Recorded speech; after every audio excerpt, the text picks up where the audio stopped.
Hello everyone and welcome to my video lecture series. Okay, so today we are going to start with the chapter respiration and circulation, okay, which is there in the CBSE syllabus as well as the Maharashtra State Board syllabus. Okay, so let's start with that. Okay, so friends, first of all we are going to start with respiration, which is the first part of the chapter. So now what is the need of respiration? Okay, why do we need respiration? So as we all know that there are many processes which are going on in the body, correct? And all these processes require energy for functioning. And where does this energy come from? So the energy is basically coming from molecules which are called as ATP, correct? Now where is this ATP formed? So this ATP is formed through a process which is called as respiration, correct, and it is formed in the mitochondrion. Everybody knows that. So basically what is respiration? Respiration is basically converting the unusable potential energy in the body. Okay, so through the digestive system we are getting many organic compounds like glucose, amino acids, fatty acids, glycerol.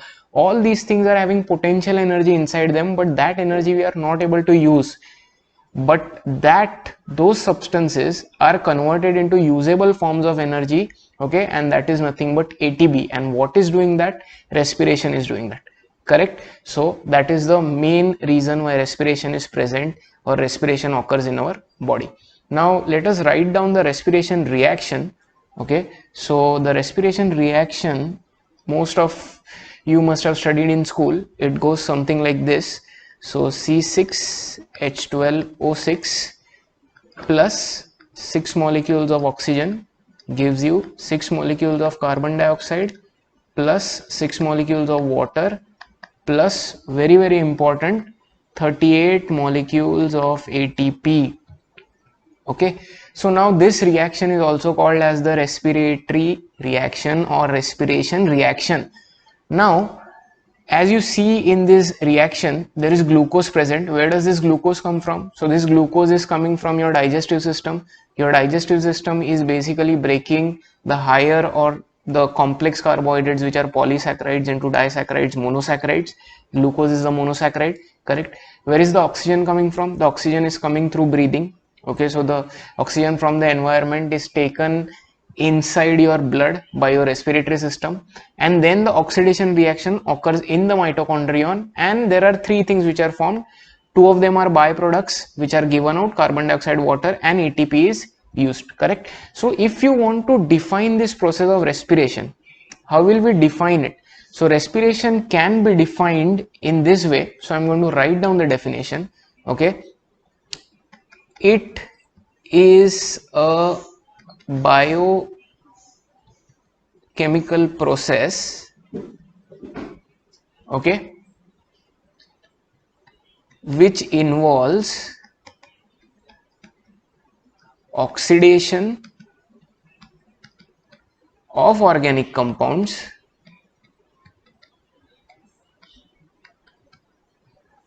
in a stepwise or an orderly manner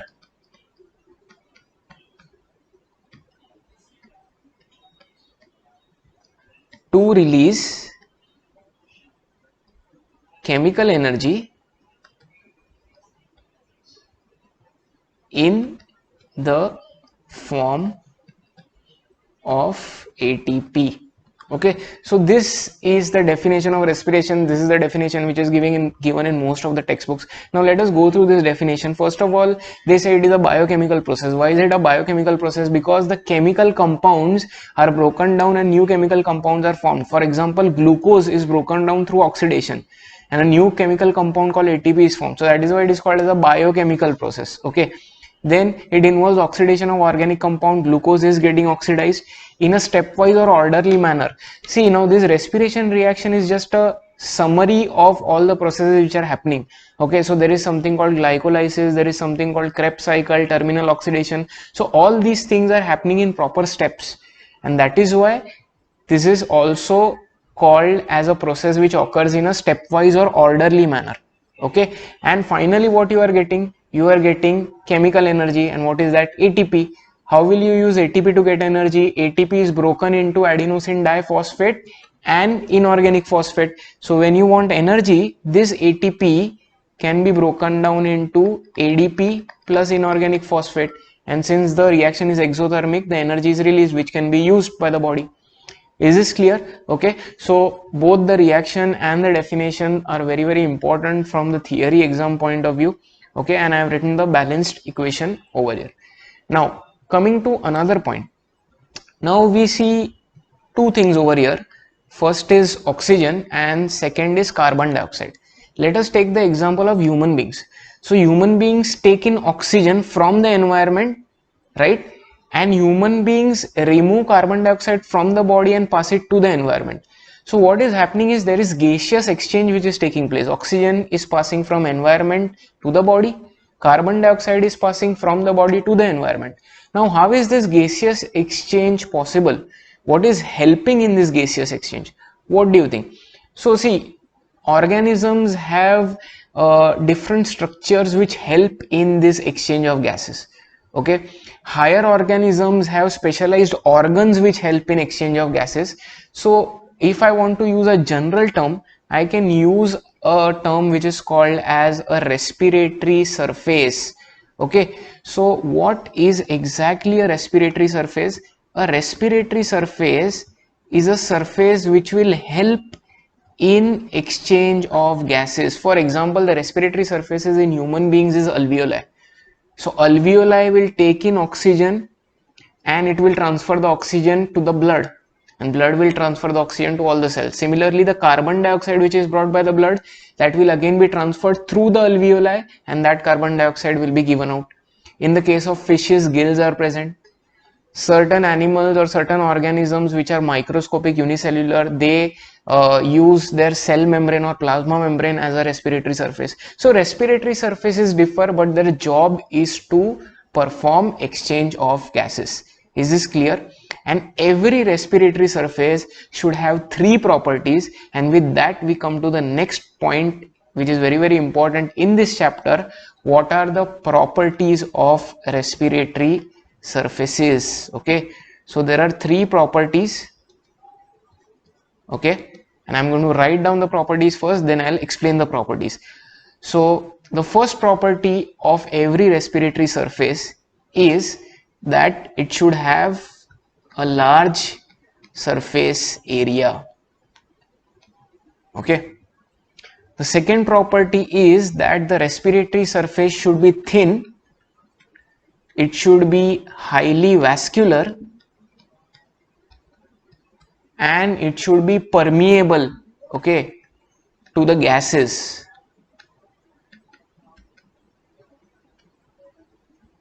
And the last property is that the respiratory surface should be moist. Okay, so these are the three properties which every respiratory surface should have. Now let us have a look at them. First is large surface area. Okay, so why should a respiratory surface have large surface area? Now I am drawing two respiratory surfaces over here. Okay, now just imagine this first one, it is taking in oxygen, correct? So obviously more the surface area, more oxygen will be taken by that respiratory surface, whereas this one, it has less surface area, so it will take in less oxygen. Similarly, removal of waste like carbon dioxide will be much more efficient if the surface area is large. It will be less efficient if the surface area is less.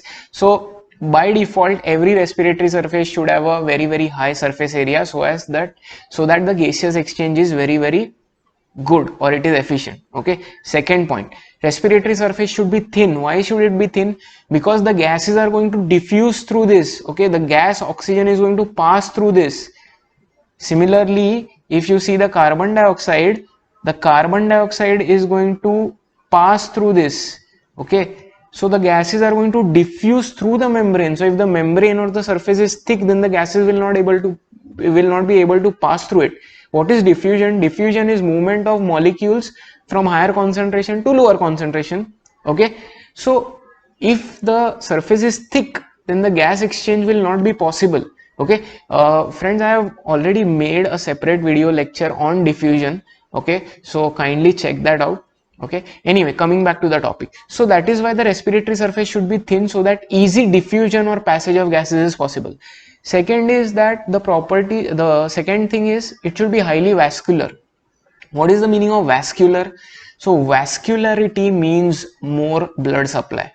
So when I say that the vascularity is increasing, that means the blood supply is increasing. So why should the respiratory surface have large amount of blood supply? Because the gases are exchanged and they are being transported by the blood. The oxygen which is coming into the alveoli, that is being sent to the blood. The carbon dioxide which is coming, that is being bought by the blood. So you need blood for the exchange of these gases. So if you need blood, you need blood vessels. So that is why all these surfaces should have high amount of blood vessels or blood supply, and that is why they should be very, very vascular. So please remember, whenever you come across this term vascularity, it means that they are talking about the blood supply. Higher vascularity means more blood supply, more blood vessels. Is this clear? Okay. And obviously the next is it should be permeable to the gases. That means the surface should allow the gases to pass through. Okay, otherwise it would be of no use. And the last property is the respiratory surface should be moist. See, moisture helps in dissolving the gases so that the diffusion becomes much more easier. Okay, you must have seen a frog. The skin of the frog is moist. So frogs can breathe through their lungs also and also through the skin. So what happens is the oxygen dissolves on the moisture on the skin, and that way it can be diffused much more easily into the body. So most of the respiratory surfaces or all the respiratory surfaces are moist so that the diffusion becomes easy as the gases dissolve in water. Is this clear? So that concludes our part regarding the properties. Okay, again this can be asked in the exam, so that is why I have made a separate part on this. Is this clear? Okay. Okay, so with that we finish this part. Now the next part is related to respiration in plants. Okay, so let me write down the heading over here.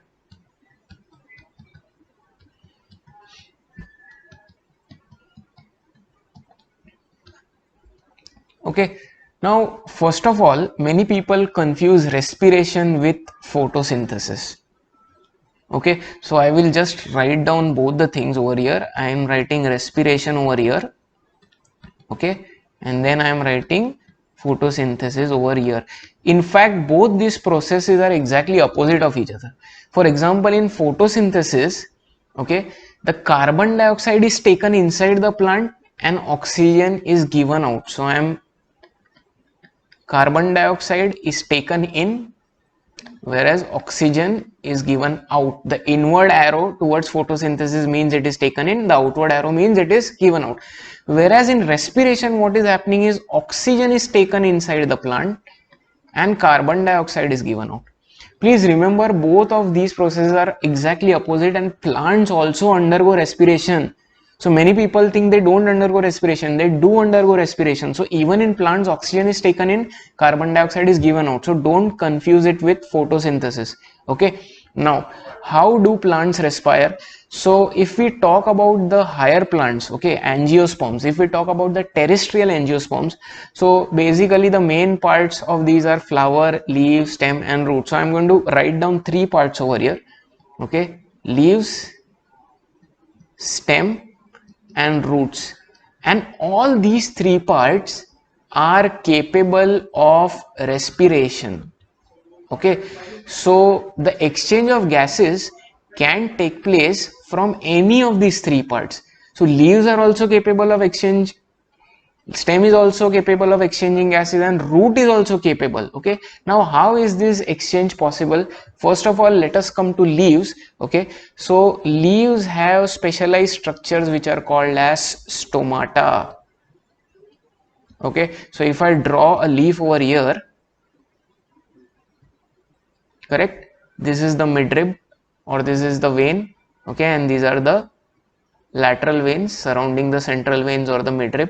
Now what happens is, on these leaf surface there are very, very small openings which are called as stomata. So I am just showing you these openings with this blue color.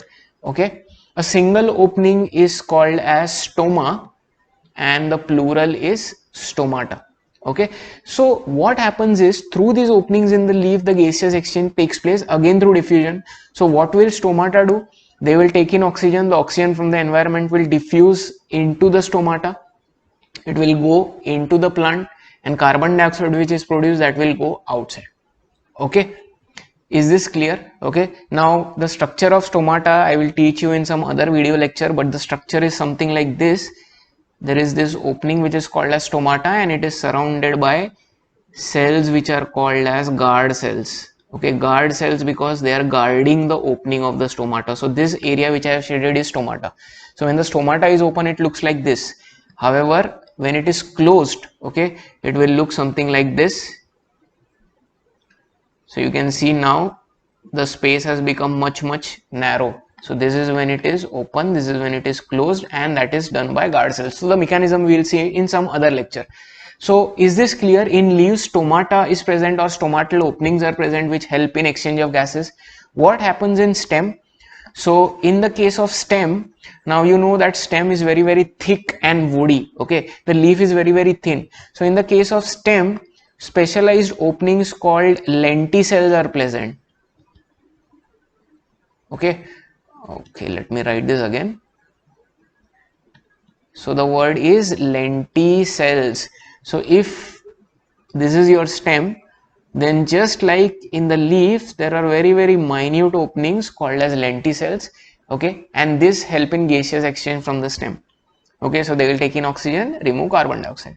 And what about the roots? So the roots, basically what they do is they absorb water which is containing dissolved oxygen. So oxygen present in the cell gets dissolved in the groundwater, and when that groundwater is absorbed by the roots, that oxygen will enter. Okay, is this clear? So that is the mechanism by which the plants mainly respire. So they have lenticels and they have stomata. Please remember both these words. So now the thing is, where are these gases going? So oxygen is taken through all these three parts. Where is it going? So basically there are air cavities or air chambers or air pockets or spaces in the tissue of the plant.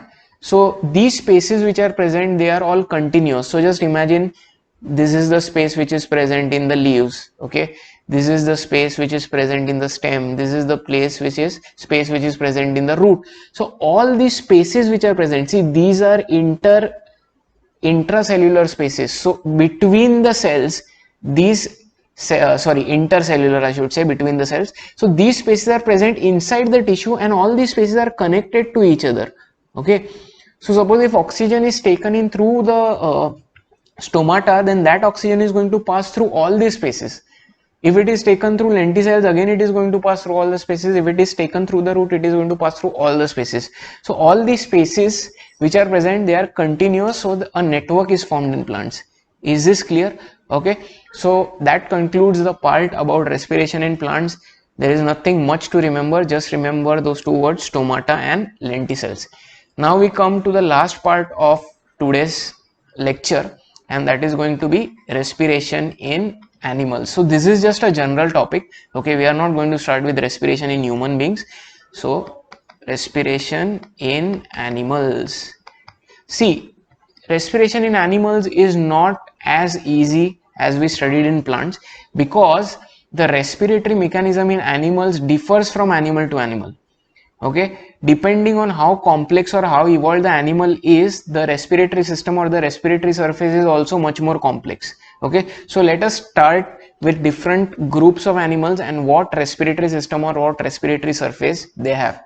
Okay, so the first thing is, suppose if we consider protists. Okay, protists are organisms like amoeba, paramecium, or we consider the sponges, okay, or porifera, or we consider phylum Coelenterata or Cnidaria. So all these animals are very simple animals. They are not highly complex.